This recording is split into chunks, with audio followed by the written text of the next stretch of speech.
కేటీఆర్ విమర్శలు ఎట్లా ఉంటాయంటే తెలిసా తెలియకనా లేకుంటే కావాలనా హెచ్చులకు విమర్శలు చేస్తాడా కూడా తెలియదు. ఏంది ప్రజాపాలన అంటే ఓట్లు నోట్ల వేటేనా అని కేటీఆర్.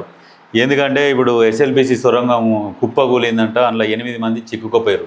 మొత్తం కుప్పకూలలే, 14 కిలోమీటర్ దగ్గర కూలింది, 8 మంది చిక్కుకుపోయారు.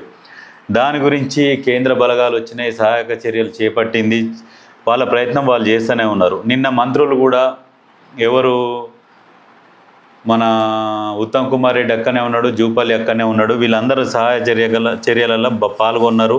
ఏం జరుగుతున్నది అనేది వాళ్ళు అక్కడ దగ్గరుండి చూసుకుంటున్నారు. ఇవన్నీ చూస్తున్నాడు. ఇవన్నీ చూసుకుంటా కూడా ఉత్తగానే బురద చల్లాలి. నీకు తెలియదా?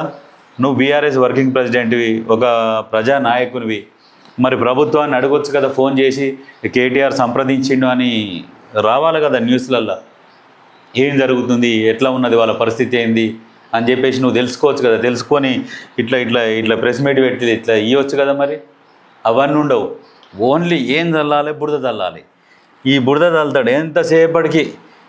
ఈ వేస్ట్ నిజంగా ప్రజల గురించి కాదు, వీళ్ళకు కావాల్సింది అధికారం గురించి. ఎంతసేపటికి ప్రభుత్వం మీద బురద చల్లాలి, మళ్ళీ వచ్చి మనం కూర్చోవాలి. మనం కూర్చున్నాక మనదే రాజ్యం కావాలి. ఇసోంటి వేస్ట్ మనిషి.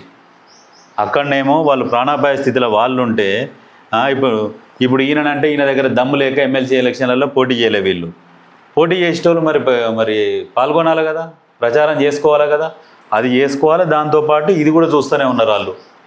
ఇవన్నీ వదిలిపెట్టేసి ఎంతసేపటికి ఇంకో వీళ్ళు చూడు, ఇంకా ప్రభుత్వం విఫలమైంది. జగదీష్ రెడ్డి ఈయన దురదృష్టమో దరిద్రమో కానీ అతి తక్కువ మెజార్టీ మీద నల్గొండ జిల్లాలో ఒక సీటు గెలిచిండు. ఈయన ఏంది తెలంగాణ ఉద్యమం అప్పుడు ఏం లేకుండే, జీబులో తిరుగుతుండే, జీబుకు డీజిల్ పైసలు కూడా జిట్టా బాలకృష్ణారెడ్డి ఇస్తుండే.